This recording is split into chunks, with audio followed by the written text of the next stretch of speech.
Ian Looney, how y'all doing? Smash that like, hit subscribe. We've got a very exciting show this afternoon. I've got over a dozen back-to-back ministers. We're going to cover them all, their worst moments in committee. We've got some of our favorite conservatives here to watch. We're going to light this thing on fire. Smash the like, hit subscribe. I'll join you here in the chat room in a moment. It's going to be a great show. It's going to be a lot of fun. So get ready. We're going to kick this off with David Bexty and Julie DeBruzen. She's the Minister of Environment. She's worse than Stephen Guilbeault, I swear. Just as bad, at least. David Bexty might not be on many people's lists of MPs that they know. You'll remember him after you see him. Anyhow, he's going to light up Julie DeBruzen right here. So let's kick this off and get going. Here we are. Let's go. For finally appearing, In Canadian federal politics, the Canucks are represented by two separate yet unequal groups. The globalists who sold out and the opposition trying to salvage a country. These are their stories. Thank you, Minister, for finally appearing. I see that you're found time to be at the Finance Committee on October 20th, but took your time to get here. Minister, the recent MOU signed with Alberta suggested the immediate suspension of the clean electricity regulations. It wasn't in the Gazette this weekend. When will it come into effect? Okay, so the clean electricity regulations are in effect now, but only begin applying in 2035. They were intentionally given as a long tail for all provinces and territories to be able to work towards 2035? Yeah, if you look at the way the regulation is drafted, in 2035, that is when they begin to apply. When will it be published? So what I'm saying is, in the Memorandum of Understanding, the wording is that I have with the province of Alberta, or we have with the province of Alberta until April 1st to negotiate an agreement where they can show that they have a pathway to meet the objectives of the regulation. Okay, so all of this is still under heavy negotiation? It's right in. I can read you the exact wording of the agreement. So we should presume no elements of this MOU will survive or could survive, or everything is up for negotiation? What I would tell you is that with all provinces, I have the ability to negotiate a pathway to meet the objectives of a regulation. And I think it's a really amazing thing that Alberta is going to sit down and do that negotiation. So you suggested earlier in your opening remarks that there was a climate cost of food, yet the industrial carbon tax is still applied to fertilizer production, grain drying, farm equipment, and you've made great speeches in the House to the effect that this is not a tax, has no impact on food prices. Isn't that an oxymoron? I mean, like that's ridiculous. You say there's a cost of food for all these other things, but yet you're taxing the means of production of food, and it doesn't impact the price at the grocery store. Can you explain that, please? Yeah, I mean, I can even provide the studies to this committee if you want. Absolutely. There are studies time and time again, in fact, that say that the industrial carbon price does not increase the cost of food. So then what does it impact? Is it just impact the viability of farms, and so farms get smaller? No, it does. It's actually... So farms consolidate to bigger farms? Small farms aren't impacted by the industrial carbon price. They're not impacted by it also. The carbon taxes that I'm paying as a producer are what, imaginary? The industrial carbon price applies to large industry. It applies in different ways in different parts of our country. I pay carbon tax on the electricity and the equipment and the fertilizer that I use to run my farm. And you say that's imaginary? I would love to see how you're breaking that down, but what I am telling you... With real dollars. You wouldn't have a line, sir, that says anywhere industrial carbon price. Because it's hidden, yeah, but the price has gone up on everything. It's not that. I'm just saying, I don't see where you're seeing it. Minister, to the next question, are you constitutionally impaired from saying the word oil pipeline? That's actually a very funny question. Does it matter to you if what words I use? I appreciate the hilarity of it. You know, you said that there was a lot of discussion about the pipeline, but pipeline is a binary thing. It's either we build a pipeline or we don't. There's no middle ground. Do you support a pipeline? I support our provinces working together if they want to work together. No, but that is what the Memorandum of Understanding with Alberta Ultimately, is about. it leads to a pipeline or no pipeline, one or the other. Do you support a pipeline? I support that if the provinces and the Indigenous peoples are in agreement, that then there is a pathway to actually make that happen. But I am not what going happen? For a pipeline. But Thank what you I'm very saying, much, Minister. but I think it's really important. I would not override Indigenous peoples' agreement, and I would not override the province of British Columbia, which is what the Conservatives say they would do. So the province of British Columbia has a veto. The Prime Minister has been clear. The Prime Minister has sole responsibility under the Constitution and C5. You are repeating again the Conservative line that you would override the provinces and Indigenous people. Point of order, Mr. Chair. There's a lot of interrupting. I think it would be nice to give ample time to respond to questions. Thank Appreciate you. the point.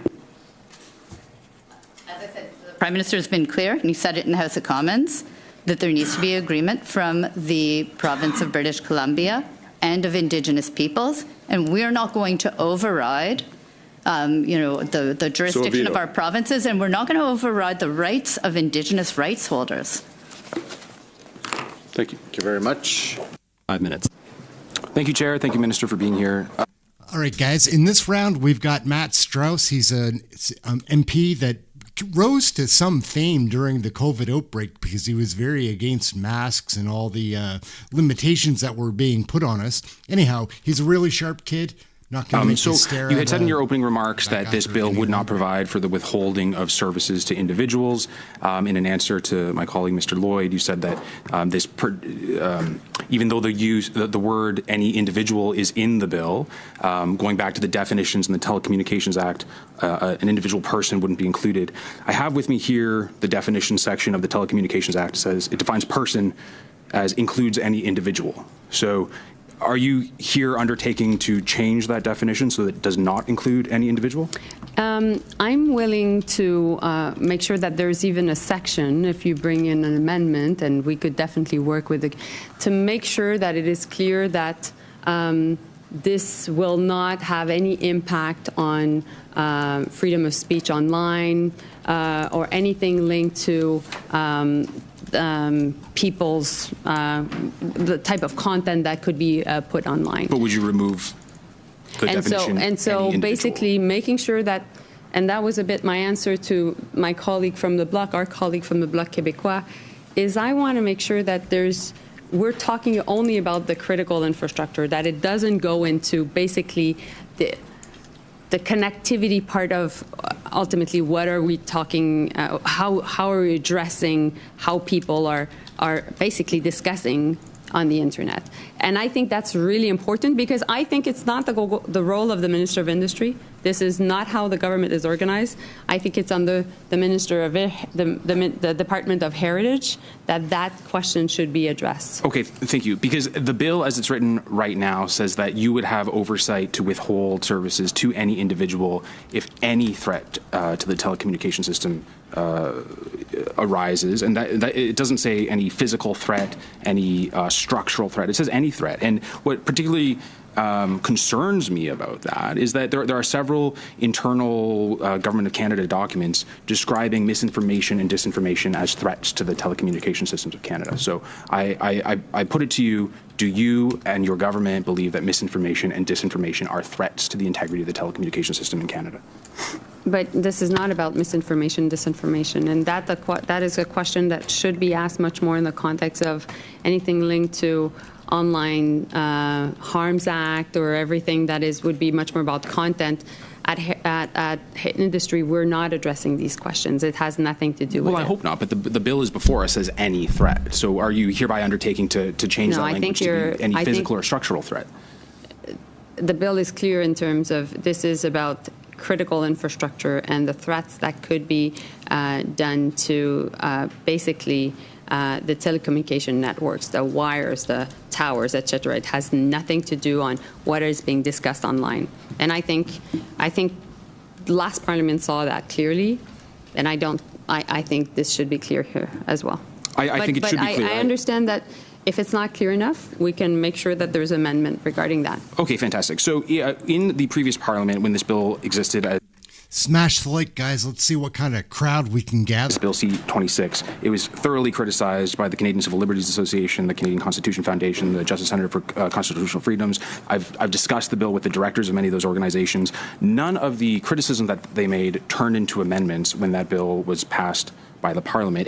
And none of the conservative amendments, as far as I can tell in the archaeology of this bill, were passed at the last committee. So it sounds like you're now expressing an openness to amendments, but none of that occurred when amendments were sought for Bill C-26 in the previous Parliament. Why the change? Well, listen, I have Doug Shippey, the member for Barrie Springwater, Oromedonte, that said, Madam Speaker, I'm proud to rise in this House today to speak to this important legislation on behalf of the good people in my riding. I'm pleased to see Bill C-26 come forward in the House for improving the resiliency of our critical infrastructure is the utmost importance to our national security and the everyday safety of Canadians. That's what your colleague mentioned.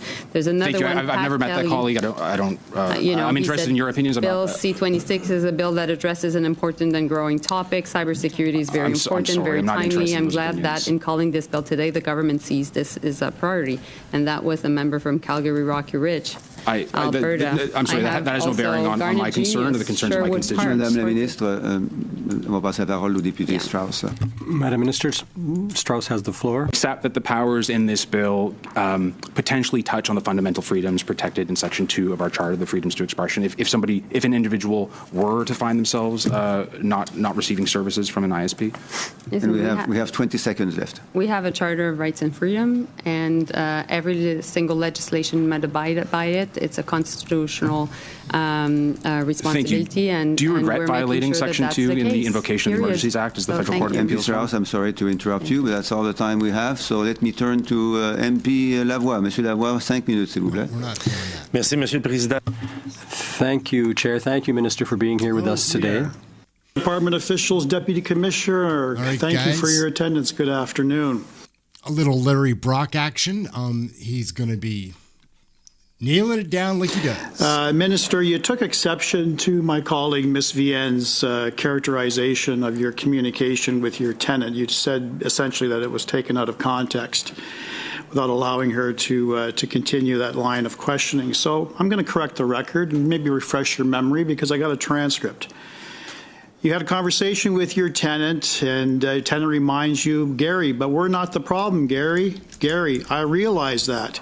Gary, if I were to redo this from the beginning, like I'm picking up where it was left off, Gary, listen, I told you if I were to redo this from scratch, I would have a very different approach to this. Tenant, we're talking about Canada. It's a federal. It's not provincial. Gary, I get it. Quebec is in a different place than other parts of Canada, right? And this is something that very much a big, big, big deal for many of the Quebec electorate that voted for us, right? And that's one of the major things. I think I'm sure you've seen these articles where people said, this is one of the things we should not execute, like as a change from Trudeau's policies, but we've made the decision to go ahead. This was all political. Minister, this has got nothing to do with public safety. Law enforcement has consistently told you that from coast to coast to coast, and I would dare say probably in private discussions with the RCMP that they have told you that the problem facing Canadians and victims, particularly women, are not lawful gun holders, but those criminals, those thugs who have easy access to illegal stolen firearms that are pouring into our country. You knew that. You explained that to your tenant. So don't lecture my colleague for saying something out of context. This is something you said, and your points are well taken that this was a political maneuver. This is not going to make people safe. Now, if we're talking to a victim, a woman in particular who lived under a rock for the last 10 years and listened to your 5-minute opening statement, she would awaken and she would say, wow, am I ever blessed to live in one of the safest, if not the safest countries in the world. And you know, Minister, statistically that does not bear that out. So do you have a comment about the fact that your rhetoric does not match the statistics that have been growing literally every single year since the Liberals took power in 2015? What are you going to tell those victims? Let me first at the outset, Mr. Brock, tell you that when I indicated that I would have done it differently does not mean I will scrap the program. I would have designed it differently. It's a very different set of facts that you're putting forward. Gary's such a bum. Smash the like for Larry Brock, though. Gary's a disaster. Having said that, look, there is a real issue of intimate partner violence in Canada. I'm not underplaying that. I recognize this. I've been to funerals. I've had people in my community who have died because of intimate partner violence. I continue to monitor and see the deep impact that intimate partner violence has in our society. And my responsibility, Mr. Brock, and our responsibility collectively is to ensure the safety and security of Canadians, not rhetoric. So essentially, my time, Minister. You had quite a bit of time. Minister, my time. Excuse me. Okay? I would say it was quite a long question. I'll give the Minister 15 seconds to finish. Okay, so let's work together. And that is my point here. Let us work together. I think what you're misconstruing my opening statements with, you're not reflecting the other work that we're doing in order to address Minister, I'm moving on. Another theme that you brought up in response to Ms. Cody, that your government consistently brings up day after day after day, is accusing the Conservative Party of obstructing criminal, bail, and sentencing legislation. I don't know where you were at 1:30 this morning, but I was in this building passing Bill C-14.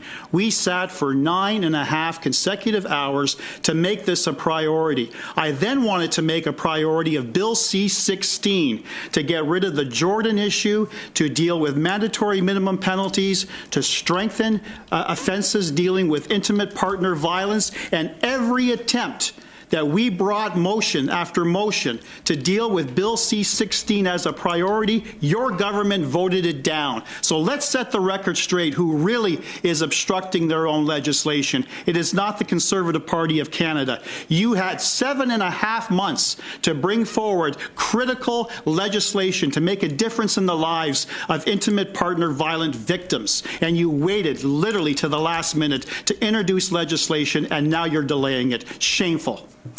That's your time. Thank you, Minister. My first question for you is, you recently made a statement after becoming minister that part of the responsibility of CBC is to foster what you call, quote, social cohesion. So we've got Rachel Thomas here. She's going head-to-head with Mark Miller, who is just, I don't know, he's dead inside. Can you explain for the committee what you meant by social cohesion? The reason I ask is because experienced journalists have stated that these words, this term, is often used by the People's Republic of China to mean state control and zero tolerance for challenges. That seems counter to the values that we hold here in Canada, and so I'm curious as to what you meant by social cohesion. I think in an age that we're all living through of intense disinformation, there is less social cohesion as falsities are propagated through media sources, both legitimate and illegitimate, integral to a healthy democracy. Indeed, the fourth pillar of our democracy is a healthy media ecosystem that exercises rightly its freedom of expression.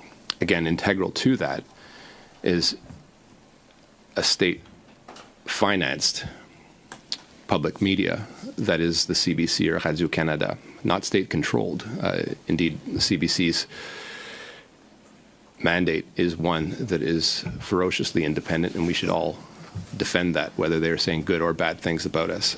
So when there is a lack of support for a public broadcaster, I think that contributes to the spread of disinformation, and social cohesion is therefore affected. It's not about any sort of command and control of the media system that you may see in other countries, but indeed in part of an integral to a healthy democracy. So what is social cohesion? Social cohesion is the ability for people to trust their institutions, to not feel like society is falling apart, that we are all living together and able to exercise the rights, in the case of Canada, that define us, freedom as enshrined in the Charter of Rights. I mean, I could go on beyond the time allotted for you to discuss this, Ms. Thomas, but I think we both agree as to what it is. Well, I think that the committee needed to hear from your mouth what it was. And one of the things that you said in your statement was that it's a trust in institutions and that Canadians should be able to place their trust in the media. And in particular, you mentioned the public broadcaster, the CBC. Interestingly enough, just a couple of weeks ago, there was a media summit that was hosted in Vancouver. And at that media summit, the president of the Canadian Media Producers Association said from the stage, just before the Prime Minister took it, he said, quote, "Prime Minister, know that every person in this room and the 180,000 people who work in this industry have your back, just as we know you have ours." Minister, this is from a media organization in a room full of media folks directly to the Prime Minister saying, we have your back just as we know you have ours. Minister, that's not the role of the media. The role of the media is not to have the back of the Prime Minister and to be able to tell the story that the government wants told. The role of the media is to be truthful in storytelling, to report the news as Canadians deserve to have it told. When a statement like this is made, it chips away at the credibility of media, and it actually distorts the trust of Canadians that you just spoke about being important. What do you make of that? Well, what I make of your statement, Ms. Thomas, is you're deeply incorrect in the premise that, first of all, the event itself took place in Ottawa. It was not members, it was in CTV, CBC. It was producers of shows, and those two executives. Let's just correct the record. Let's correct the record. It was news as well. In fact, the head of the CBC was one of the key speakers at this event. What was said at the event, Ms. Thomas, from producers of shows like Heated Rivalry that was discussed at length, was that in the trade negotiations, these people that are defending Canadian content had the Prime Minister's back. It wasn't CBC or independent journalists. Their job, with all due respect, Minister, their job is to report on those trade negotiations. And so if you're reporting on those trade negotiations, you just simply report the facts. You don't have the Prime Minister's back. The job of these people is to make shows. That's an illegitimate use of media. Like these are producers. They make shows. It's not. They don't. It wasn't. Minister, you're misleading the committee. It was not just producers. That was part of it. The two speakers were head of an organization that talk about media producers. These are folks who are receiving government dollars, who are producing material that is making it out to the Canadian public. They are telling stories, and they are telling the Prime Minister, "We have your back, just as you have ours." They are telling the Prime Minister in the context of being under threat from U.S. content coming into Canada, that they want to protect a pillar of our cultural identity, which is Canadian content. That's all they were saying. They tell stories. I think you're wrong, and I think their job is to tell stories. So how are they going to tell stories to protect the Prime Minister's back? They want support financially to be able to tell stories about Canadian identity, whether it's good or bad about the Prime Minister. But they're saying they also have the Prime Minister's back. So how are they going to have his back? I think you're making this up. Like, I really think this is something you're looking for, something where there is not quote from the individual who spoke. But you're insinuating that it's journalists that are going to spin stories positively for the Prime Minister because they quote unquote have his back. That's entirely false. These are producers of shows like The Littlest Hobo, for God's sake. I'll now turn the floor to you. Minister, in late September, the Toronto Star reported. We'll get right back to Michelle Rempel-Garner going to beat up old Lena Diab. Lena Diab's is from Nova Scotia here.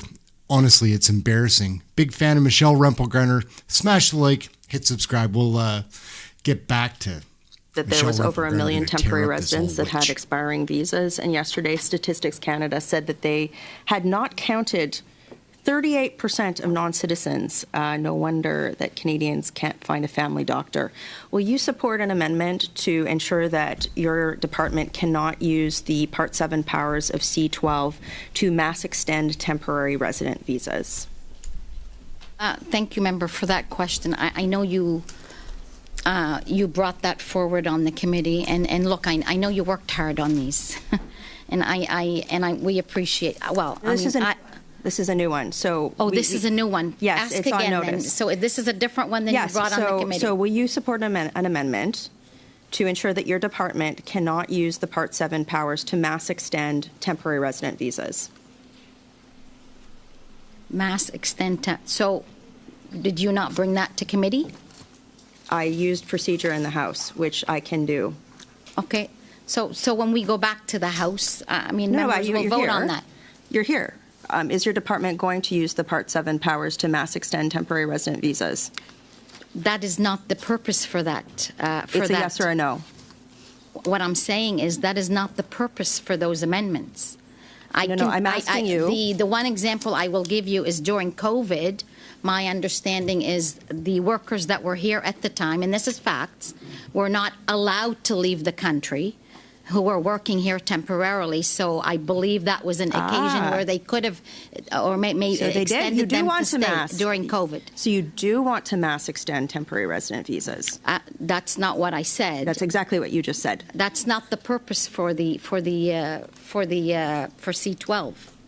So I am taking it that the purpose of those powers, based on what you just said, is to mass extend the millions of temporary resident visas that are in the country. I believe I testified when I was here before on the immigration provisions in C-2, which are identical to C-12. You didn't testify on this. No, but the same thing would follow on the whether you extend or the opposite of extending, annulling. You were These are confused in in the House. exceptional circumstances. These are not something that we look to do. There's 3 million people in the country on temporary resident visas. That is an exceptional circumstance. It's never happened before in Canadian history. It happened under your government.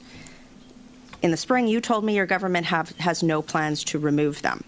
You just said that if you had these powers during COVID, you would have extended temporary resident visas. So I don't want you to use your powers to extend temporary resident visas. That's bad. So can you tell the committee whether or not you intend to use those powers to extend the visas or not? Let me clarify. No one minister will have that power individually, whether you're extending or doing the opposite of the extending. So here's the thing. These will go to cabinet. These will go to an OIC. Yes. These will be transparent. These are not something that will be done. So just to be clear, our emergency rooms are overflowing. We have a youth jobs crisis. The provinces, including Quebec, are telling you that they need more money because of the temporary residents. And you are now telling the committee that it is highly possible that you are going to use the powers in Part 7 to do that. No, this is my line of... No, point of order, Ms. Rempel-Garner. Point of order, Ms. For the purposes of the record, I did not hear the minister say those words. Let's just be clear about what was said point of order? and what was not said. We are restarting your time, Ms. Rempel-Garner. On that point of order. You have another point of order? Yes, I do. I appreciate that my colleague may likely be the minister in a couple of months. Not a point of order. But for now, I get to ask the current minister. Not a point of order. Thank you. So please continue with your time. Maybe I will be likely having this conversation with him in a couple of months. So, Minister, I understand the Liberals want to silence me and rescue you. They shouldn't let him rescue you. He's going to have your job. Will you support an amendment to ensure that your government can't mass extend 3 million people because you have no plan to remove them? Yes or no? And this is really bad. Can you just listen, be clear? member? When you ask a question, I think you should be able to have decency to let someone respond. If you don't like any responses, then please continue. I don't like your word like. salad. It's true. You are a very bad minister. Oh, you know what? I prefer fattoush and tabbouleh to your salad at any time. That is the oddest thing any immigration minister has said at this committee. It's very weak. It's my culture. Will likely be added to your performance review. So will you support a Part 7 amendment to ensure that your government cannot use the mass extension powers or the powers in Part 7 to mass extend millions of temporary resident visas? So, member, you're free to make any amendments you like within the procedure that is there. I will take a look, just like any reasonable minister, reasonable whatever. Do you think millions of residents should be extended? I'll take a look, she says. I'll take a look. Jesus. Thank you, Ms. Rempel-Gardner. That is time. And now... Welcome, Minister. Minister, Budget 2025 proposes to, quote, generally limit... Diab is bad, Hadio is really nasty. ...access to the Canada Student Grant for full-time students to students attending public educational institutions and not-for-profit private institutions. Could you please explain to us why the government is proposing to withdraw student grants from students attending most career colleges and other kinds of institutions that are private? Well, thanks very much. In fact, most programs are currently ineligible through career colleges. Programs that are 2 years and under have been ineligible before. What we want to make sure is that the public money goes to public institutions, for one, and for two, that we can reduce the practice by some career colleges of extending programs from 2 years to 4 years so that students are eligible, and yet it takes them longer to graduate, sometimes without any further accreditation. Thank you for your response, Minister. I guess I would say back that this money doesn't go to the institutions, it goes to the students.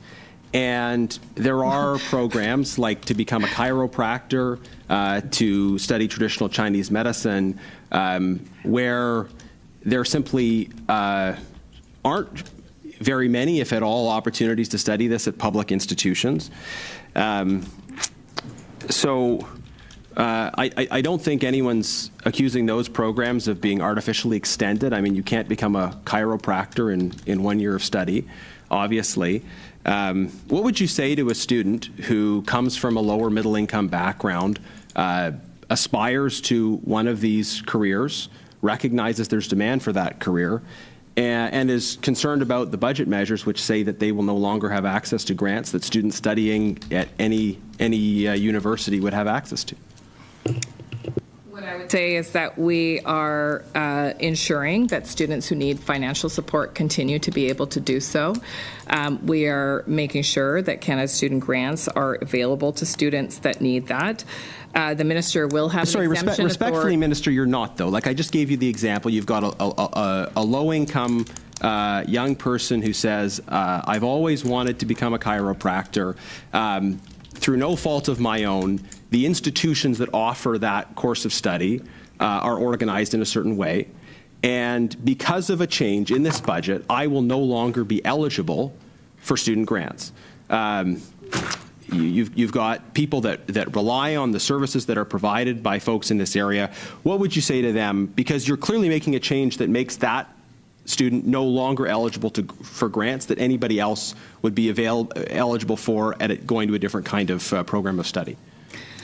Well, I would say that if a profession is concerned about the changes in a circumstance where it's a very narrow circumstance like you're describing for chiropractic, that the minister does have an exemption authority, and I'm happy to work with the applicable programs.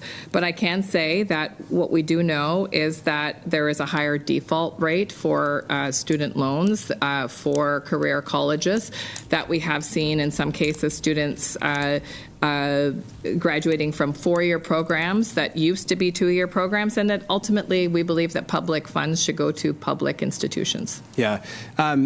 Respectfully, Minister, I mean, my mother was trained as an occupational therapist. When she did it, it was an undergraduate program. Now it's a master's program. There are many, many, many university programs that used to be available for shorter durations of study or used to be available at the undergraduate level that are now master's programs. You're describing a phenomenon of extension of the requirements of getting certain credentials. I think that's an interesting issue to discuss, but it is clearly not an issue unique to the career college world. It's an issue that has been much discussed in the context of universities as well. And it seems to me that this budget has made a political choice to single out those students, and it's not a small number, those students pursuing particular vocational programs, and say you will no longer be eligible for these programs, even while anybody who studies at a university will still have access to those grants. Why are you singling out students pursuing programs that the government doesn't want to fund anymore for discrimination in the grant program?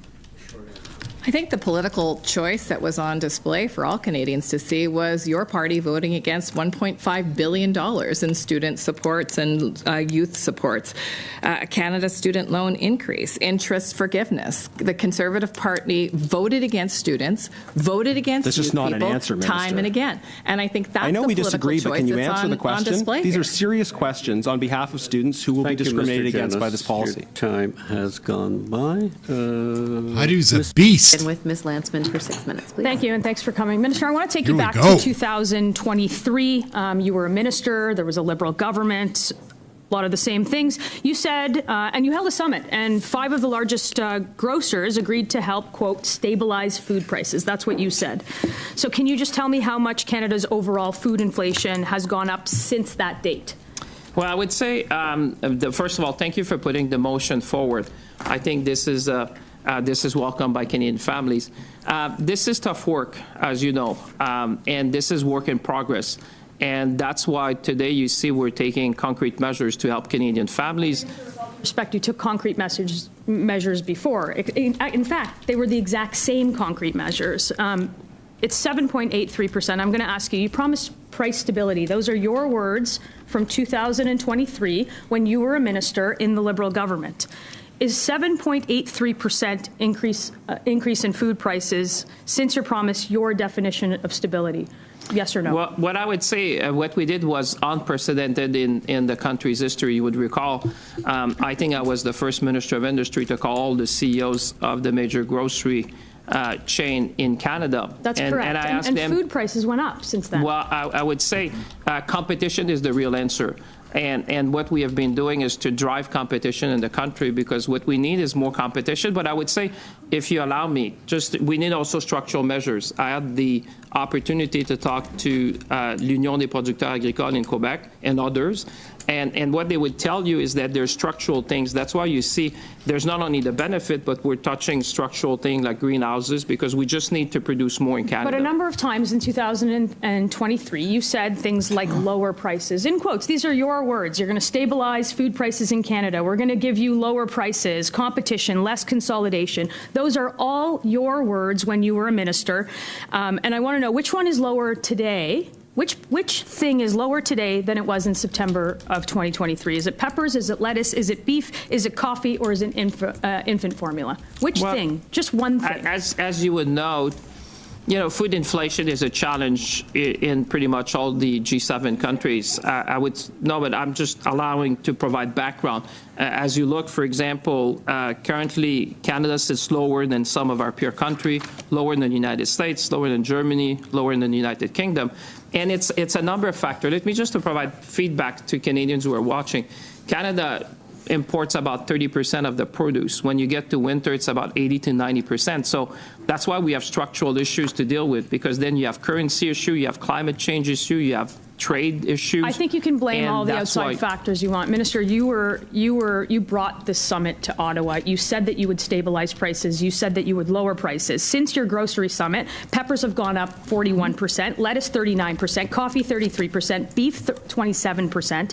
Which of these increases did your plan actually prevent? I'd say it's work in progress. And I benchmark with our G7 colleagues. I happen to sit at the G7 finance minister. How is that and I would progress? say, What does success look like in your department? It's challenging everywhere, but the structural measures that we're presenting today are going to help to produce more in Canada, include food security, immediate expenses for expensing, for example, for greenhouses, making sure we can support abattoirs and the food supply chain in Canada will help. I've got no time, and you're not really answering the questions with numbers. If prices rise by 43% after government intervention, what would failure have looked like? Is it 50%? Is it 60%? Like, what are the benchmarks in your department that says lower prices need to be this much, or stability needs to be this, if everything is going up and we are the leader in the G7 on grocery inflation? Well, I would challenge you with the data on that. If you look since 2019, you'd see that the data does not support your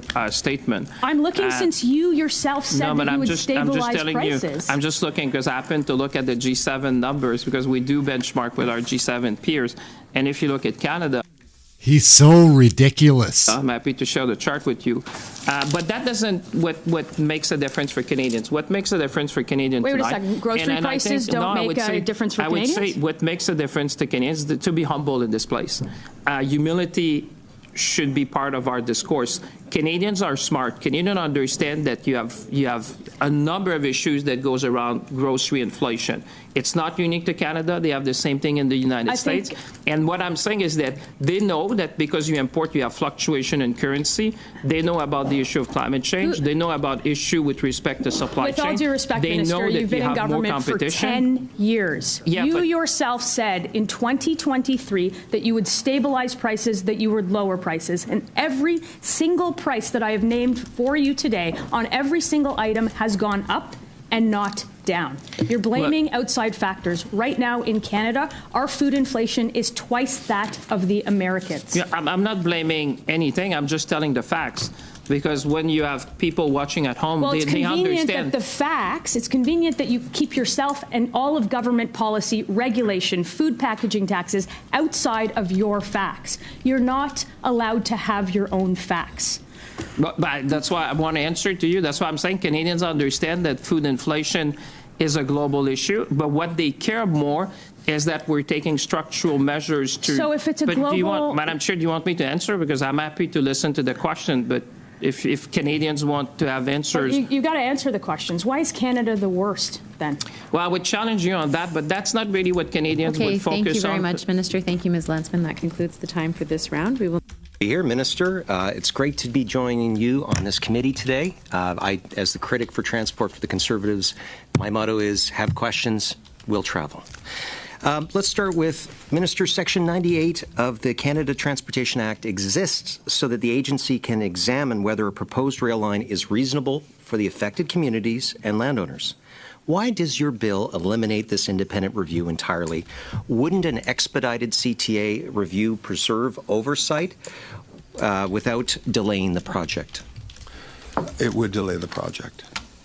Minister, you said in just 4 years. That's just for a small component of it. Is there any harm, Minister, in restoring even a 90-day expedited CTA review so communities can have a legal avenue to be heard? We believe this project, as the bill references, is for the general benefit of Canada.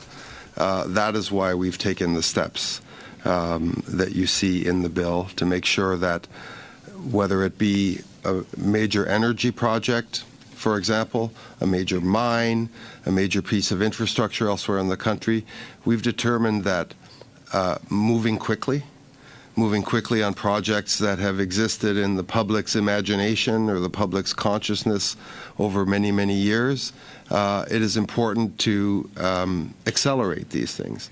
This is something that we thought strongly enough that we made it a major part of our platform in the last election.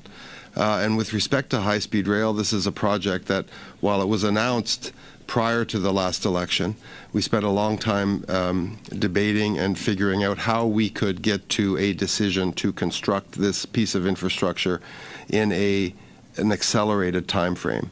And this is no one is talking about eliminating the project or patting on big, bulky consultation processes. A 90-day expedited CTA review would give it independence and give people a trusted body in which they can make those representation. Now, Minister, under your bill, a landowner can wake up to a right of first refusal or a prohibition on work notice without any warning, instantly freezing their land.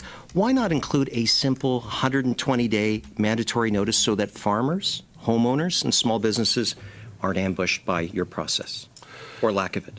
Well, let me first state that common sense will predominate in this process, and we will, of course, approach landowners to indicate interest and to attempt to negotiate a fair market value for the limited amount of corridor that will be required for the project. There is obviously every interest on the part of Alto and on the part of the government to have good and effective relationships with people along the route. This is a significant piece of linear infrastructure. It requires a limited corridor, but it requires a continuous corridor. And once we announce the specific corridor that has been selected, the specific alignment that has been selected, we will, of course, in all cordiality and in all willingness to negotiate, approach landowners on a no surprises basis. But, Mr. Minister, quite honestly, it doesn't say that we are going to show common sense in the legislation. It says nothing at all. In fact, you know, what is your government's objection just to giving landowners reasonable notice before Ottawa freezes their property? Again, this is a corridor, a very small 60-meter corridor. The measures that you're referring to have 120 days. Just give them the chance so that they can plan properly. Right now, the clock is on them, not on you. That's not fair. That's not property rights. A right of first refusal does not preclude someone from negotiating a purchase and sale agreement. In fact, the process for freeze on work could cause considerable problems. So you said 4 years, but what if it goes longer than that, freeze Minister? on work is actually a courtesy to landowners so that they don't end up, indeed, so that they don't end up planning significant improvements. Minister, put yourself in the shoes of someone who's worked their whole lives and they're about to make a sale, and suddenly you get a freeze on what they can do on it, and suddenly the value of that property is totally in question. Imagine if you were that person, as someone who's near retirement. Isn't that the equivalent of pulling the rug out under them and their property rights? No, the principle that, again, the very common sense principle will be one of fair market value for this limited amount of land that is required. Well, you could freeze someone up at 4 years or longer where they can't do anything. And, Minister, your bill also allows for land to be expropriated on a fast track, but it doesn't guarantee compensation based on independent appraisals or even cover landowners' own legal costs. Why not ensure compensation is based on the highest and best use value verified by 2 independent appraisers? Why not allow, again, a fair market value that is actually appraised by experts rather than what you think it is, Minister? Again, brief response, please. the first principle of fair market value is ought to be established in a very common sense conversation between Alto and the landowner, where we attempt to establish a negotiated price. A large corporation Thank you, Mr. and an Albus. individual. That concludes the time for. Thank you, Minister, for appearing. It seems to me that every time I see a minister, I think it can't get worse. And then I see the next minister, it always goes downhill. Like, again, there's not many that are worse than McKinnon. He's as bad as you can get. But now watch Anita Anand. She's such, I can't use the language that I would normally use to describe her on here. 3 questions, so if we could limit the responses to about 1.5 minutes each, that would be helpful to get through all 3 questions. The first is foreign interference. Global Affairs Canada plays a big role within the Government of Canada on countering foreign interference. There was foreign interference in the last election observed by Global Affairs. The Foreign Influence Transparency Registry has yet to be stood up. The government originally said it would take about 12 months. The public safety minister indicated in the House recently it should be up by year end. There was hope that the registry would be up before the last election. It appears we could have another election before the registry is stood up. So the question is there a sense of urgency within the whole of the government of Canada about getting this registry up and running before the next second federal election since the bill became law? Well, I appreciate the question from my honourable colleague, and certainly his work in this area has been so important for the government of the day as well as for the citizens of Canada, so I thank you for your advocacy. I would also like to stress that the recommendations of the report, which I've brought with me here today, are extremely important as well. The foreign registry is one of the issues that I know that my colleague, Minister Ananda Sangari, is taking very seriously. I have spoken with him about the appointment that my honourable colleague mentioned, and he has indicated to me as well that this should be done by the end of the year. As it rests with him, I leave my answer there. Thank you. Okay, thank you, Minister, for that answer. The second question I have concerns the Prime Minister's trip to the Indo-Pacific region. He told leaders at ASEAN that Canada wants to expedite the export of our natural resources, particularly our energy. He said, and I quote, "We're an energy superpower, an unabashed energy superpower. We have the third largest reserves of oil. We have the fourth largest reserves of LNG.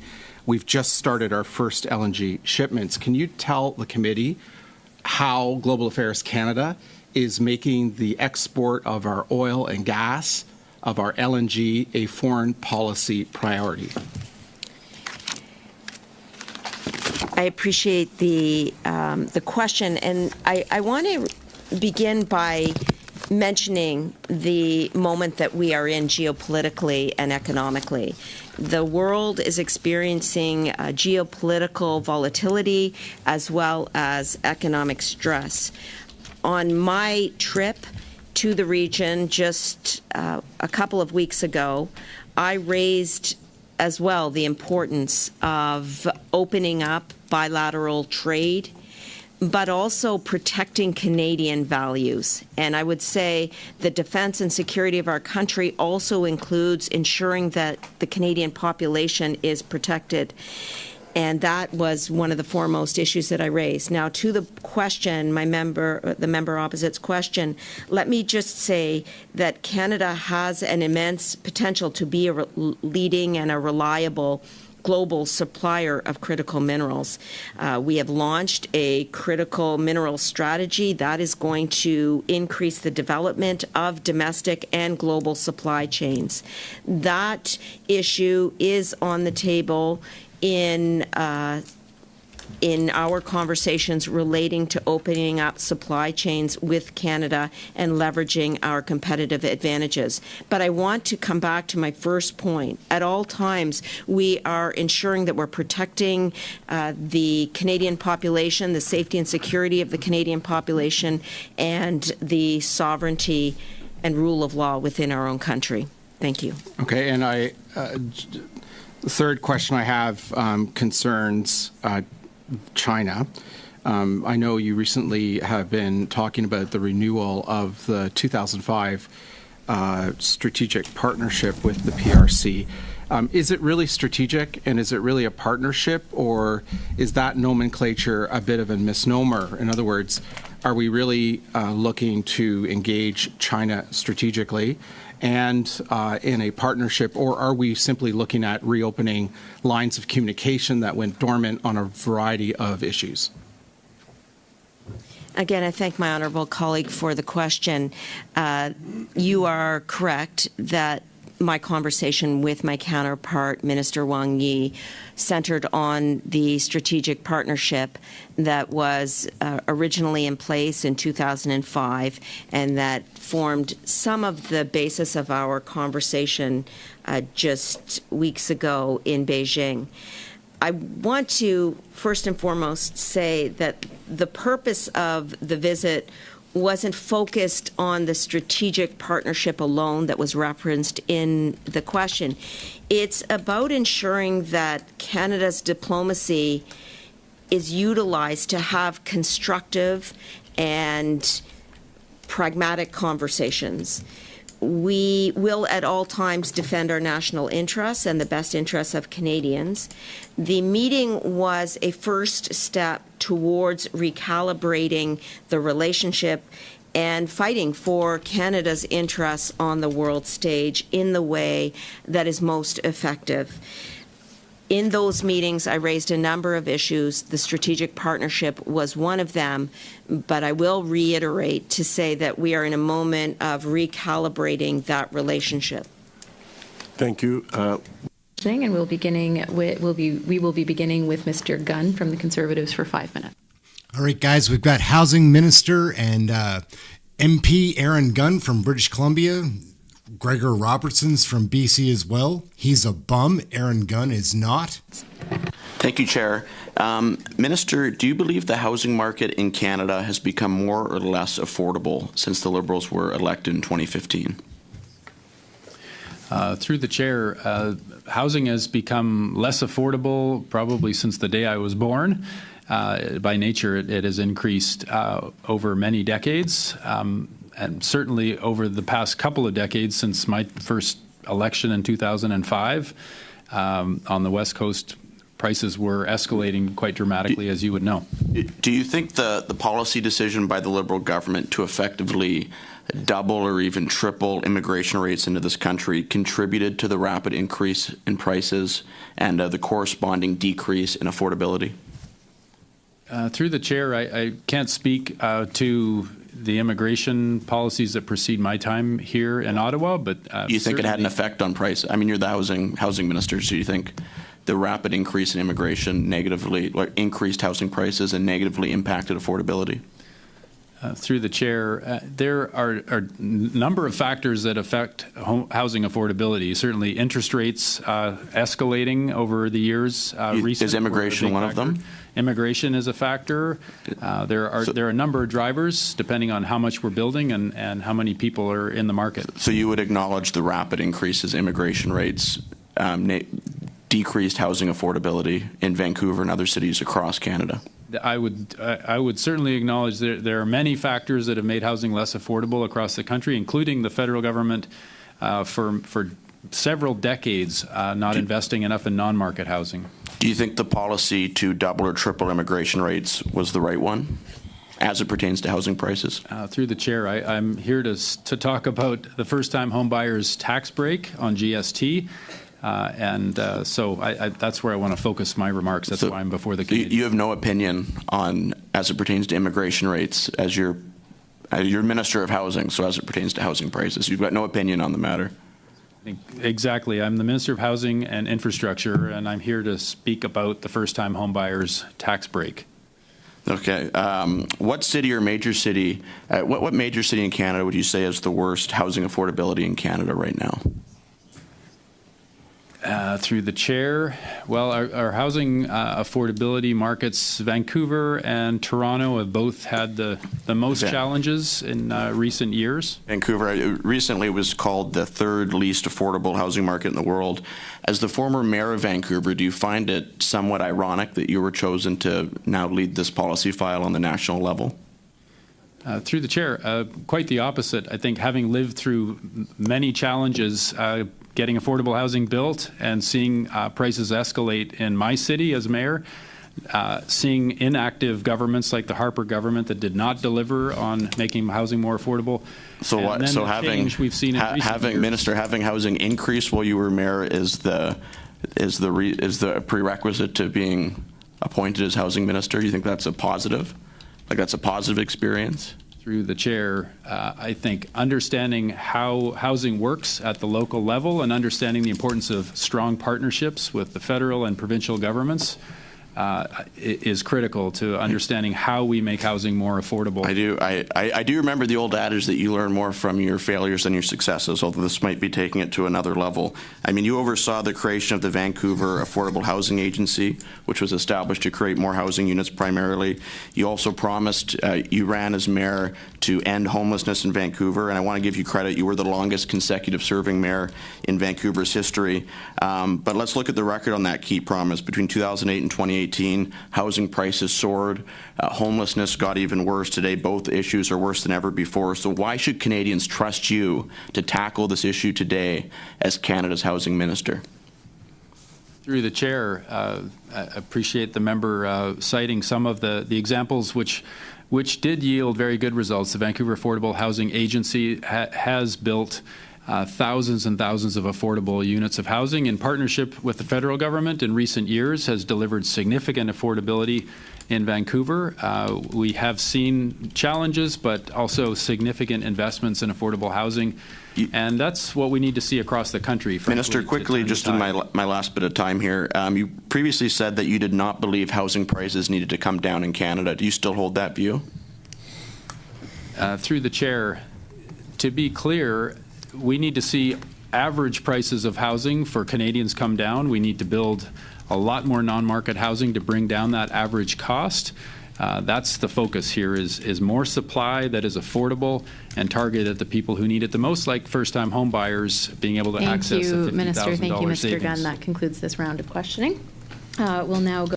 Mrs. Stubbs. Thank you, Minister, for being here today, for your personal outreach, your offers for meetings, which we haven't yet had, but of course I'll say the same thing. All right, guys, smash the like for Shannon Stubbs. She is one of my favorites. To you privately and publicly, so I look forward to this conversation today. So per clause 593 and 594 of the BIA, of course, Conservatives do support extending LNG export licenses for to 50 years for long-term certainty, and we've pushed for LNG approvals consistently for the reasons you've now articulated, except since 2015, as you know, the current federal government approved only 4 of 18 Canadian LNG proposals, and only the one that Conservatives approved, LNG Canada 1 and also 2 at the same time, actually operates, while the U.S. approved 26, with 16 building and operating. The U.S., of course, is the world's lead exporter now. The government of Canada turned away Europe, so other countries moved to fill the gap. Mexico is poised to beat Canada. So my first question is just, how can Liberals claim to want Canada to be an energy superpower when those are actually the facts on Canadian LNG? Thank you for your question. I think I can say with humbleness and humility, this is a new government with a new prime minister, with a new minister of energy and natural resources, with new parliamentary secretaries,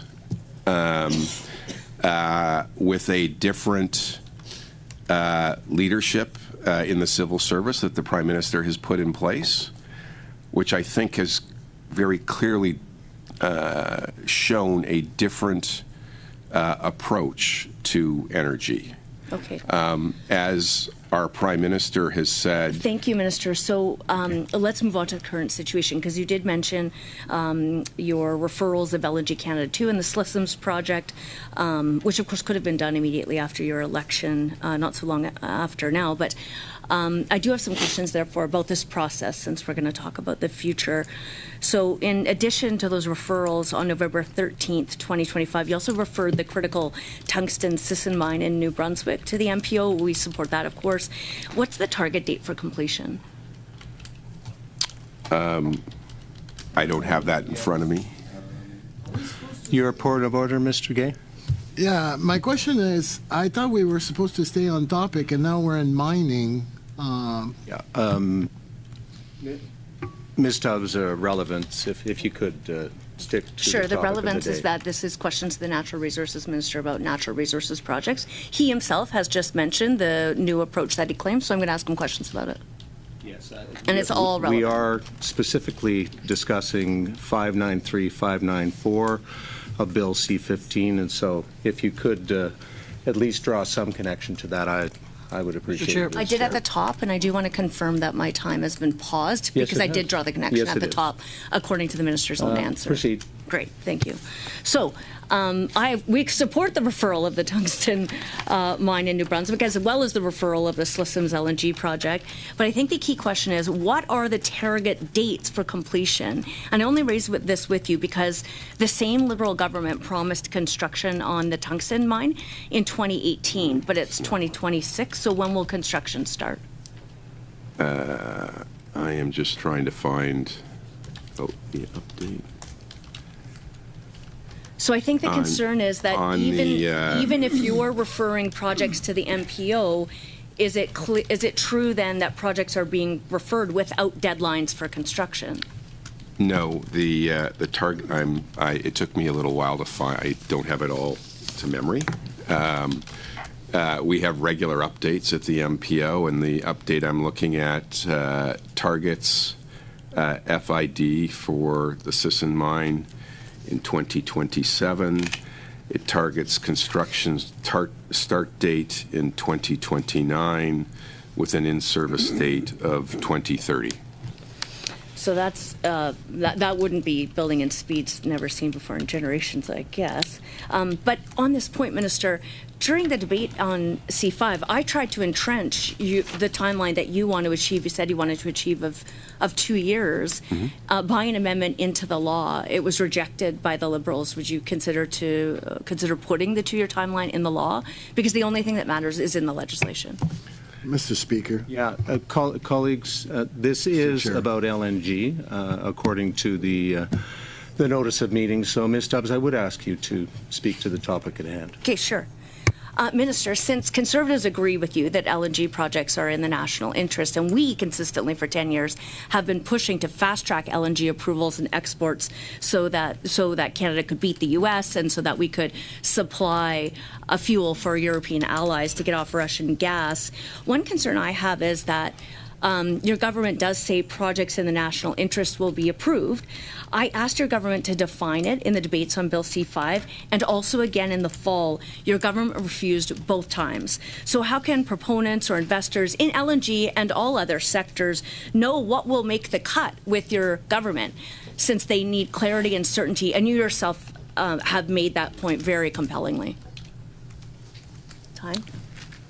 So in both LNG Canada 1 and in Silissoms, there's an regular ongoing dialogue once the referral is made to the MPO. There is ongoing interaction. The commitment is within 2 years you will get a conditions document, and that will tell you what you need to do to operate. And so for Canadians who understand that, that means that there's going to be at least a 2-year process, and then there will be an approval with conditions, and then there are quite a few years probably after that before we're actually getting a shovel in the ground. If we deliver a conditions document in 2 years, that is best in OECD. That is a world-class performance. I will say that some of our colleagues south of the border will say we'll do it in 30 days. There is no way that a 30-day review process is a sustainable process. It may work for a short period of time. Thank you. And those are emergency provisions. They do most at 6 months, and that's what Conservatives have proposed. We're going to go on to... Okay, we'll start with a round of questioning for me. Now get ready for this. This is our Minister of Health. It's embarrassing. It is so embarrassing. For 6 minutes. So, Minister, Health Canada approves supervised consumption sites across Canada. Do you personally review the applications before they're approved by the department? Yes or no?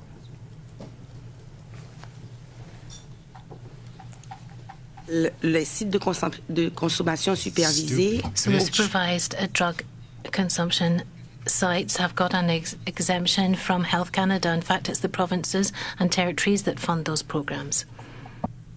So they review the applications Les applications qui sont yes rentrent, or no? Les applications The qui rentrent. applications that come into the department are reviewed individually each time depending on the consultations with provinces and territories, organisations on the spot, and also public security. Here too. So I'll ask the question again. Do you personally review the applications before they're approved by the department? Yes or no? Just oui or no? Les applications sont revues par le The département. applications are reviewed by the department. So you've never seen them? Je viens de vous dire que les applications sont I have revues. just said that the applications are reviewed by the department. There's a process that is in place and they are reviewed individually by the department. Okay, so you do not personally review those applications. Minister, are you aware that fentanyl is the most used drug in supervised consumption sites that your department approves? Yes or no?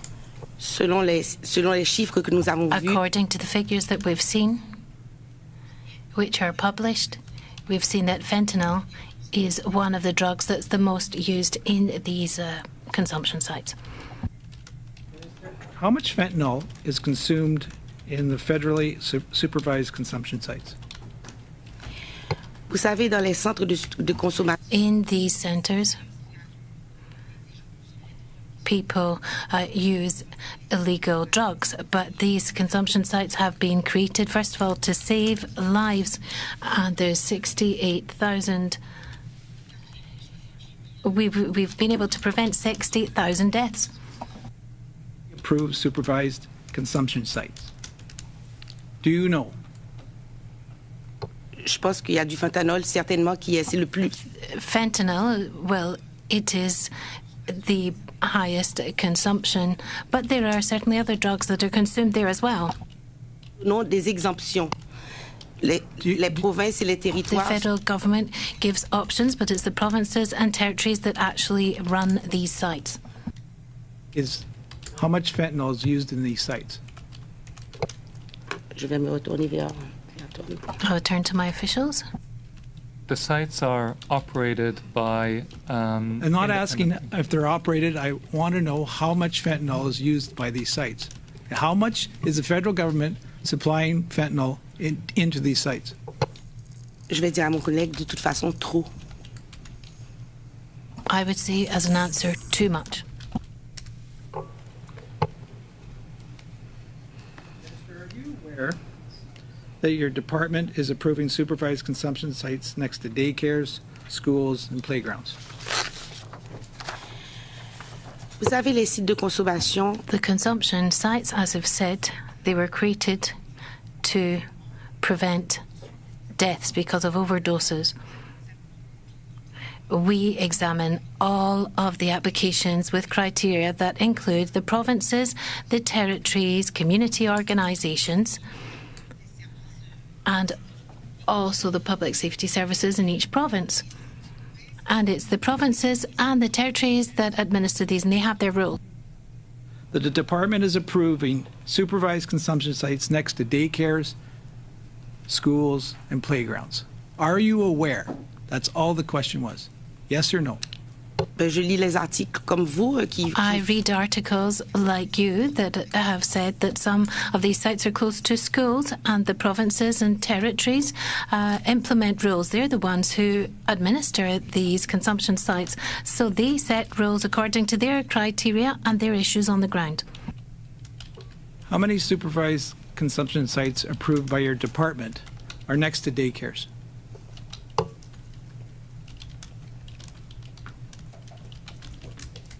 Je pense qu'au total, nous en avons 33 qui sont actuellement. I think there's 33 that are currently underway, but I can't say exactly how many are close to schools. I was next to daycare. How many are next to schools? Je pense qu'il y a 33 au total, mais There's 33 in total, but in reality, when we grant these exemptions, we only grant them after the analysis and in light of our criteria and after consultation, as I've already said, with the provinces and public safety as well as community organisations. So, but you are aware that they're next to playgrounds and schools and daycares, but you don't know how many. Écoutez, je le vois, oui. Je ne peux pas vous le dire non parce que je vois des I articles. cannot say that. I see articles in newspapers as well. but that does not directly fall under my authority. Be tabled to the committee? We can share information about the community consultations that are considered as part of the approval of supervised consumption sites. Minister, can you commit today that your department will no longer approve supervised consumption sites next to daycares or schools? Yes or no? Monsieur Mézier, je viens de vous... Oh, pardon. Mr. Mazier? It's going to be 6 minutes. It's over. She has 5 seconds to answer yes or no.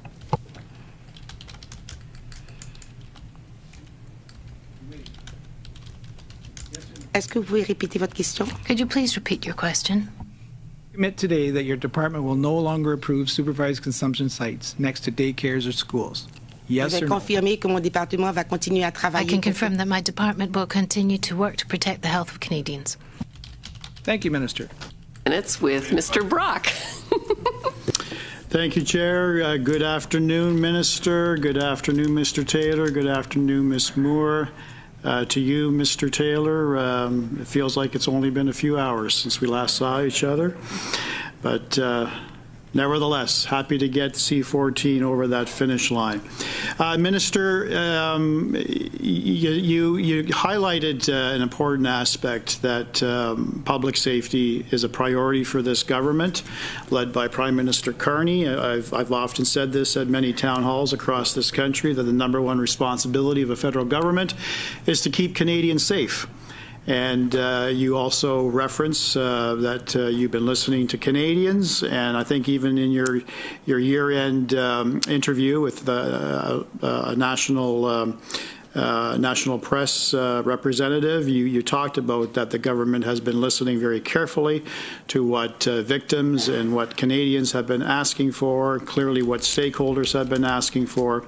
But this is not, you'd agree with me, Minister, this is not a recent phenomenon. We have known that crime across all spectrums have been rising steadily since 2015. Just some stats to throw out: violent crime up nearly 55%, homicides up 30%, sex assaults up 76%, firearm crime up 131%, extortion up 330%. Canadians are fearful. Female victims are fearful. Intimate partner violence is on the rise.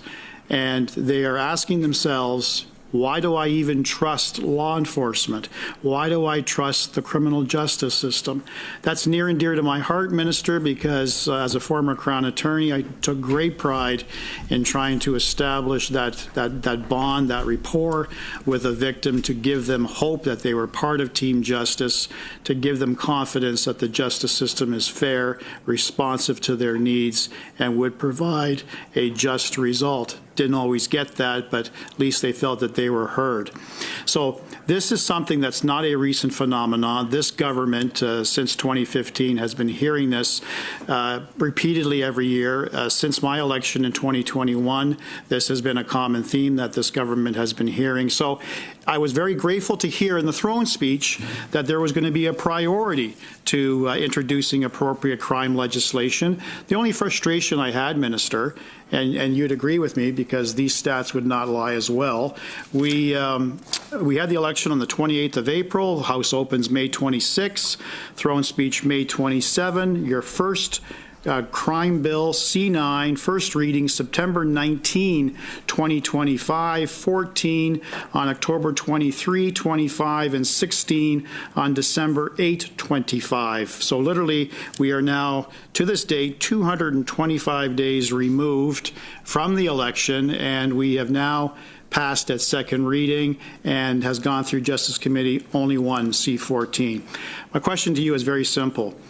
Why did you prioritize C9 when C14 issues, bail, C16 issues, sentencing, and IPV issues have been prevalent for the last 10 years?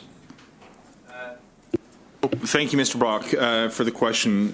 First, just to more fully inform the record in terms of the crime rates that you've suggested, we did see an increase in crime peaking in 2023, but we have seen those rates are starting to come down. The numbers from 2024 were encouraging, though there is some data yet to be reported nationwide on 2025. The numbers I'm seeing coming in from our largest urban centres are further encouraging, and this gives me some sense of hope that some of the challenges that we've seen play out in communities can be addressed.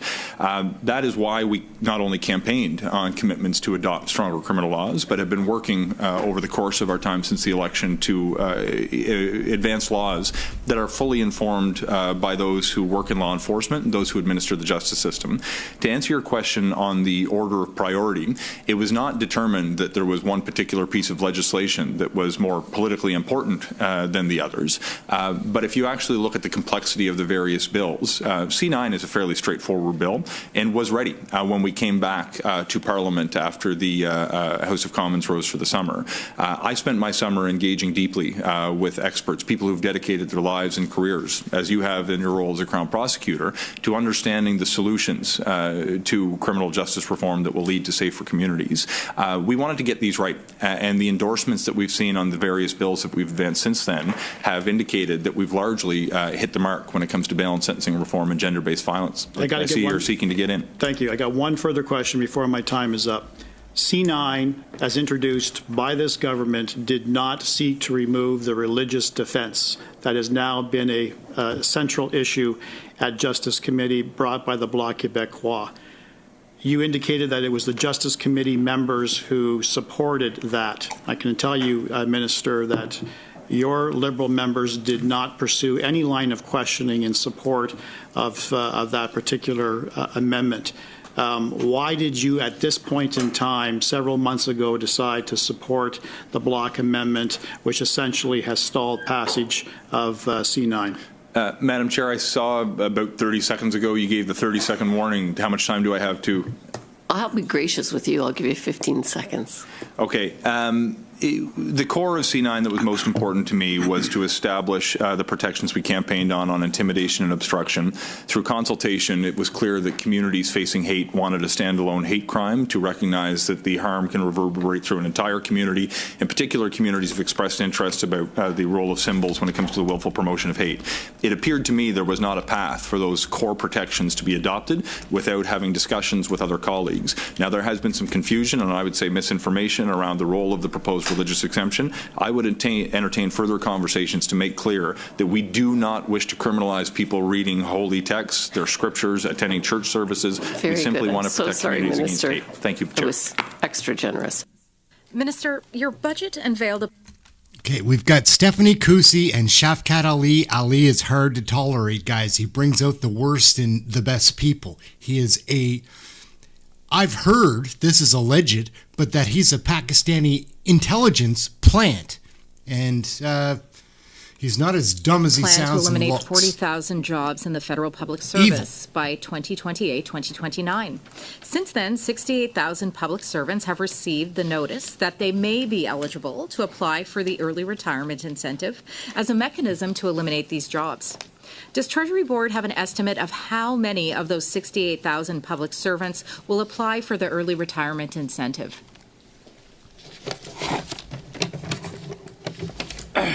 Thank you for your question, and I welcome my critic from. I'm looking forward to have that coffee while our teams are working on scheduling that.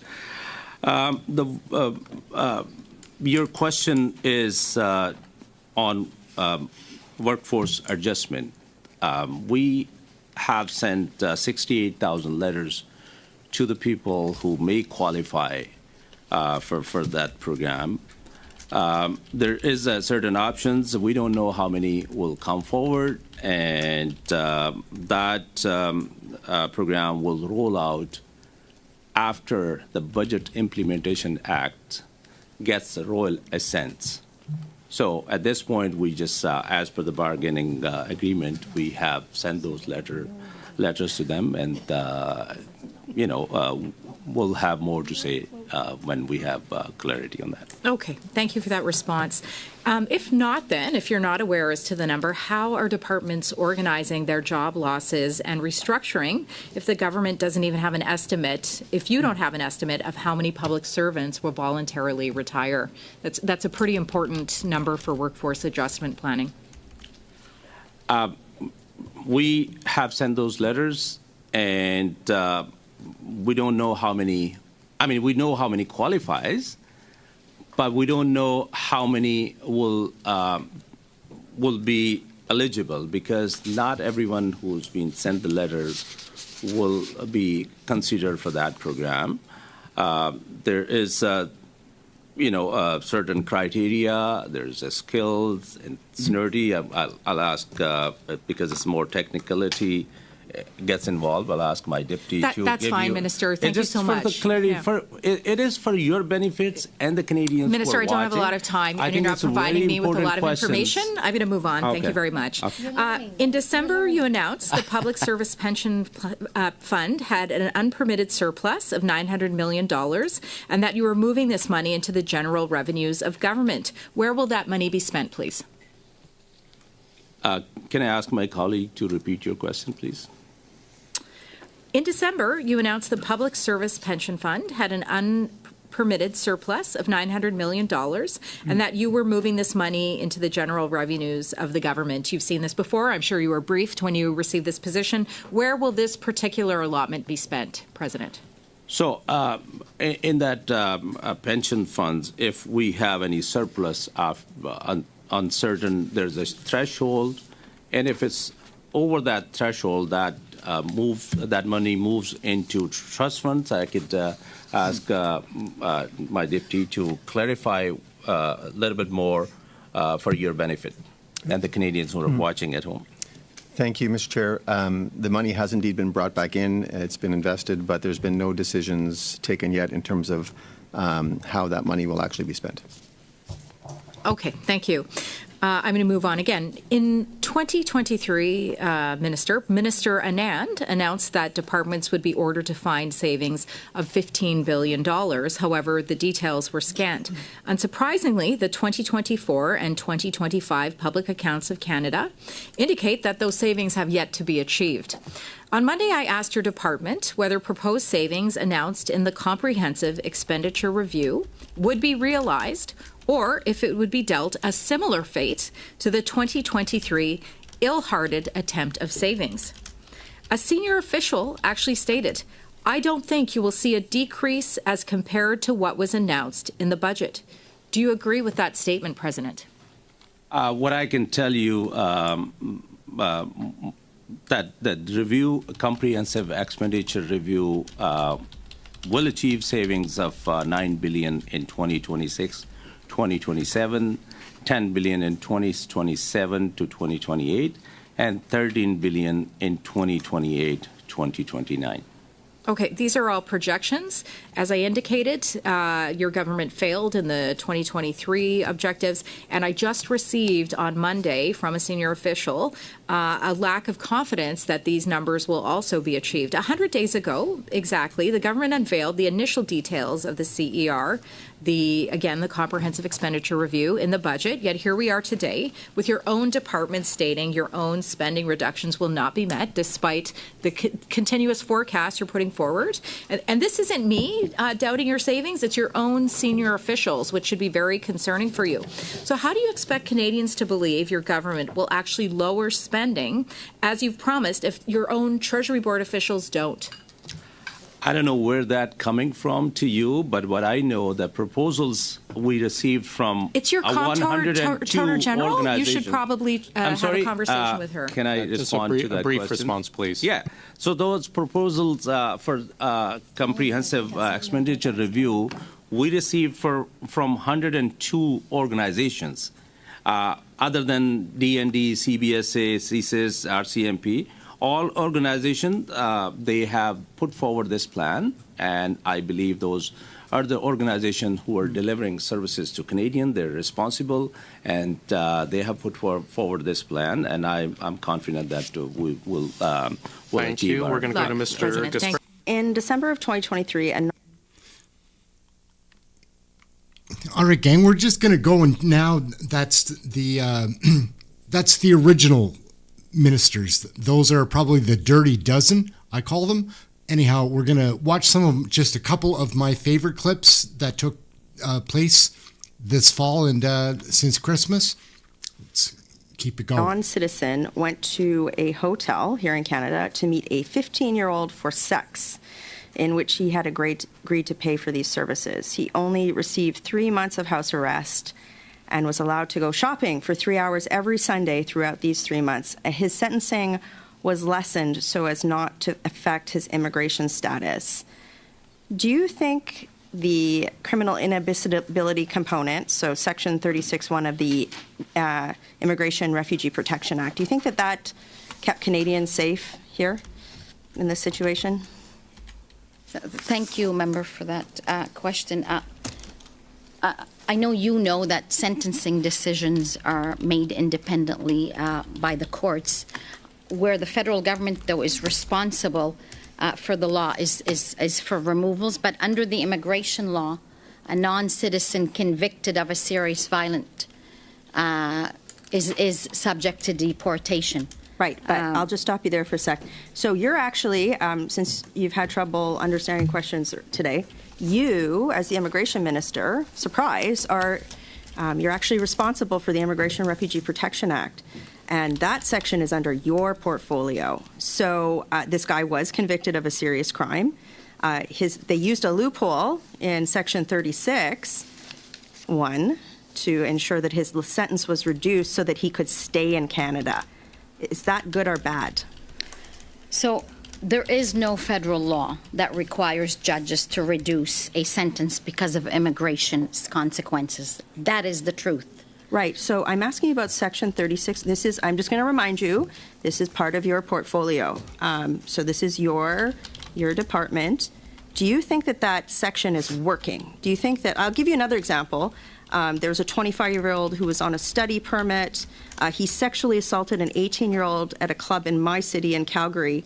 He was found guilty, and the judge reduced his sentence because of that provision in that bill you're responsible for. The definition of serious criminality, it doesn't work. I just want to feel like, do you think that's bad? Like, do you think that maybe we should change that so that people who are non-citizens who are convicted of things like sexual assault get auto-deported rather than just kind of sticking around and doing it again, maybe? So we have legislation in front of us that will ensure serious crimes get dealt with seriously, Which including legislation? Deportations, the immigration. So even the judge in the case said no, go back. Tell me that which law we you're were talking not about. to override the seriousness of the offense. Might be a factor to So you consider, don't know which but law it you will- just said? Absolutely, no, it would not override the offense. I really think you have no idea what you're talking about. It's really sad.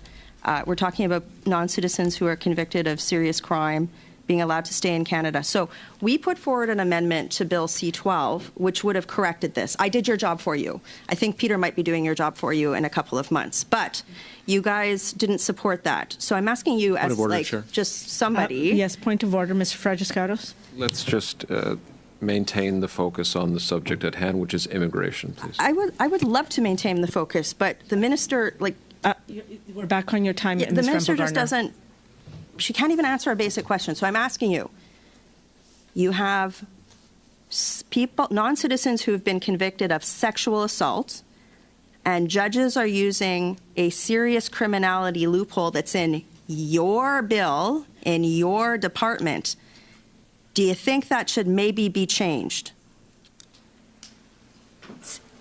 People who are committing serious offenses will be deported. I'll tell you. No, this guy wasn't. He's still here. Well, we're talking now. I can't talk. I don't know what year you're referring to. I All don't of these really know cases, they're still here. And again, I think what you're trying to do is, this is Stand an up for approach victims? that it's a recycled approach that we heard years ago that interferes with judicial independence and you're ignores the Supreme pro-raper. Court precedent. But again, I say to you, the courts have already indicated that serious offences will be You're dealt with pro-sexual seriously. assault guy staying in Canada. That's what we're hearing. Like, can't you even just say that this is wrong and you'll look into it? Like, did nobody even say, like, maybe you could just say, Minister, this is really serious. You should say it's serious. I'm going to look into it. Maybe we could work together on it. You just defended a guy who, like, sexually assaulted somebody and should be deported. And you're the immigration minister. I don't know the facts you're referring to. I just told you. I've raised it in the House, and you guys have done nothing. And it's continuing every day. It's rampant in our justice system.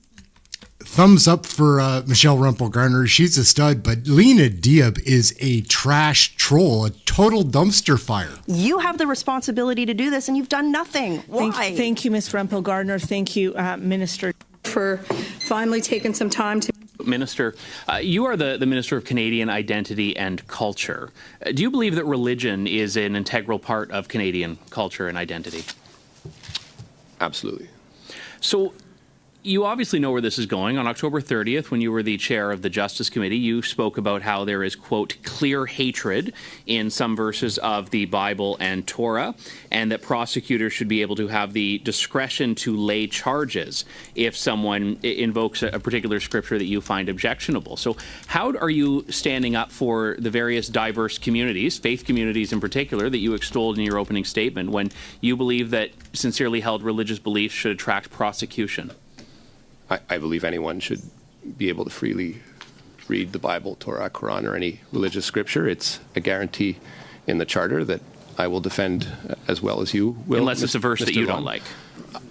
What I said, and you were there, no, I'm glad to answer that. I'll go. Mr. McDonald? This has nothing to do with the budget or the BIA Act. He's line of question. Thank you. It stems from comments made in his opening statement, Madam Chair. Excuse me. Yeah, I didn't recognize you, Mr. Lawton.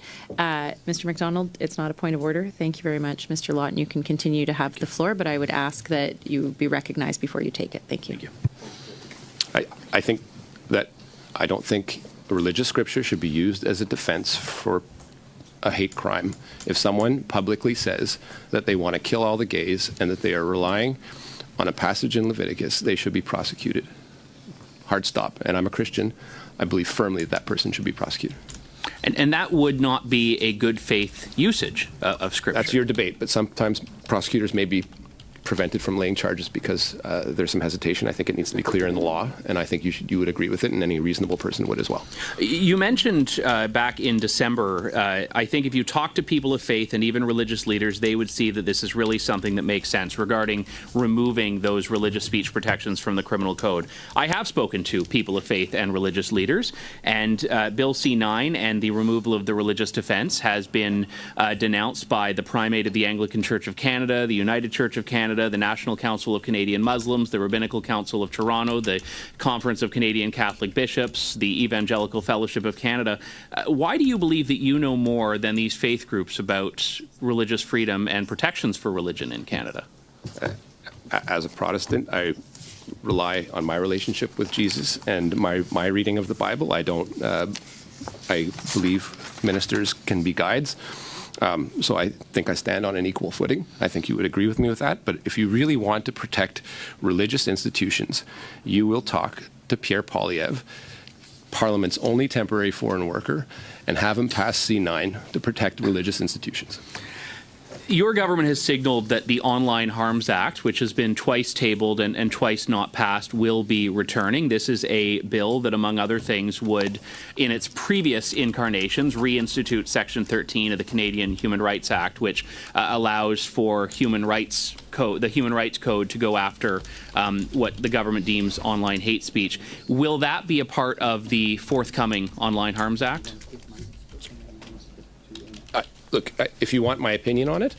well, I'm not asking for your opinion. I'm asking for your insight as the minister. Well, I'm not going to speak about deliberations that are in front of Cabinet. If you want my opinion, there are issues in and around freedom of expression about any act that would be presented into Parliament to keep Canadians, and particularly children, safe from online harms.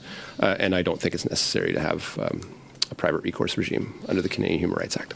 We have a bill that's before this House of Commons already from Michelle Rempel-Garner, I believe C-216. I might be wrong about the number, but it creates a duty of care for tech companies to deal with very legitimate online harms against children, against sexual victims. Why not support that? I'm not unsupportive of it, frankly. I spoke to your colleague, Ms. Thomas, recently about that. I haven't yet, in fairness, to speak to Ms. Rempel about it. I think the motive behind it and the purpose behind it is laudable. I think in the articulation of it, it properly should be introduced by the government and supported by one, but willing to work with her on the details. Will the forthcoming Online Harms Act be a bill that you put forward, or will it be a justice bill? It's TBD. Okay. Thank you. Yeah. Thank you, Mr. Lawton. We will now continue with Mr. Directing my questions, Mr. Chair, through you to the Minister Ananda Sangri. Minister, if you don't know the answer, please don't put the question to someone else. I just want to hear directly from you, please. Minister, how many students does CBSA currently have working for it? At this point, I can't advise, Mr. Caputo, but I can ask. 839. I'll answer the question for you. Well, as of today, I'm not so sure you could be that accurate, Mr. Caputo. I think I would ask the President to maybe offer. Well, that number came from the union, 839 in 2024. I trust the union. The question you posed, if I'm correct, is this is my time, Minister. I'm asking you questions. So I'll ask both of you just to make sure that we don't overlap in our comments and questions. Minister, 18.96 in 2024-2025 at Trudeau Airport. These are students who are meeting people at the point of entry, deciding whether they are letting in a terrorist or deciding whether the person they are letting in with has drugs. Are you okay with a student with 3 weeks training, one of which is for use of force, evaluating such important matters at the border? Mr. Caputo, I've had the opportunity to visit many ports of entry, including airports, and I can assure you the role of students is critical to the operation of CBSA. They're trained, they're supervised, and they don't work in a high-risk environment. So they do very important work, and they support, in fact, regular officers who sometimes are on vacation during the summer. I have no doubt, but they are the principal point of contact with people. 1 in 5 students, and you're okay with that? Mr. Caputo, I've met with many students throughout the summer, and I know they're exceptionally good people who are well-trained and well-supported. So they do not make decisions on high-threat environments. They do their job in a routine manner, and at every ports of entry, there are different levels of expertise that's there to support the work. Thank you, Minister. That's how many foreign nationals are awaiting deportation in Canada? Mr. Caputo, I can get back to you, or I can ask Mr. Gorman to advise. Why don't we actually refer to Mr. McCrory, VP for Canada Border Services Agency. According to Blacklocks, he said 30,000 foreigners awaiting deportation. Number one, that number is shocking. More shocking is that you don't know it. Where are those 30,000 people? Mr. Caputo, I'm not here for a spelling bee. Okay, let me be very clear. Okay, so if your intention here is to Minister, you're the minister. I will stops with Point you, of Minister. order. Point of order. Stops with you, Minister. Sorry, that's point of order. What is it? Mr. MP Sassi. C'est la deuxième fois que ça arrive, que ça se produit. It's the second time this happens, that the two are speaking at the same time, and we can't understand anything, and I think it's difficult for the interpreters as well. It would really be important that one person speak at a time. Good interpretation, and there's a responsibility of everyone, including, if I may suggest, the staff and the Minister and the Secretary of State. Minister, a spelling bee, you equate 30,000 lost deportations to a spelling bee? I'm going to ask you again. Do you know where they are, yes or no? There are, these people are going through a system of enforcement and removals, and I can tell you categorically that this year we're on target to remove over 20,000 individuals. who are awaiting deportation removals. And next year, we hope to enhance that. Last year, we had over 18,000 I'm going to reclaim my time. Mr. Caputo, I'm sorry to interrupt. I'm going to reclaim my time here, with all due respect, Chair. I've asked a very concise question, and I didn't get a concise answer. Minister, you do not know where these people are. In fact, the CBSA says... Point of order, Mr. Chair. I have been attending committee meetings for over 10 years. Generally, in these meetings, ministers do arrive with their officials in the event that they want to provide additional details. I don't quite understand why Mr. Caputo, right off the bat, said that the minister isn't allowed to consult with them to provide further details. That is the norm around here. That is the procedure around here. And I would ask Mr. Caputo to provide the minister the opportunity, if need be, to consult with his officials who have taken the time to be here with us today. On that same point of order, first of all, not a point of order. The standing orders don't tell us that we have to ask our questions in a certain way. I will ask my questions on behalf of Canadians, not according to how the Liberals think I should. Where are how about this, Minister? You won't tell us where 30,000 people are. How many of them are lost? How many do you not know where they are? Just a number. Mr. Caputo, there's 30,000 people who are going through the system, and they're going to be removed. They're in queue. We know their addresses. We know where they reside. Many of them have reporting requirements. They regularly report to our CBSA offices across Canada. There's sometimes telephone reporting, so there's ongoing monitoring for those who are being removed. Not in all cases, but the vast majority of cases. I beg your pardon, you said we know where they are. Okay. We have 30 more seconds. Actually, I have a minute and 22 more seconds, Mr. Chair. The point of order should not count to my time.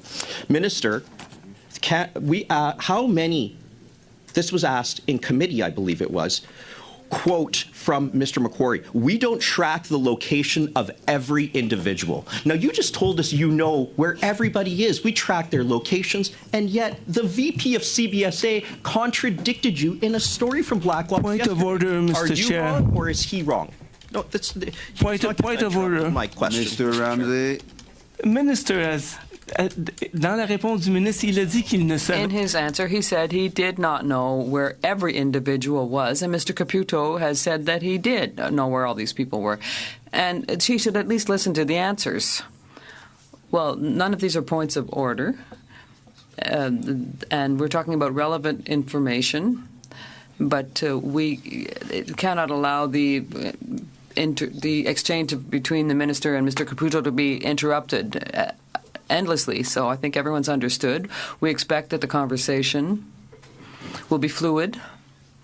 And I'm telling Mr. Caputo that we are effectively going to give him 30 more seconds, given the interruptions.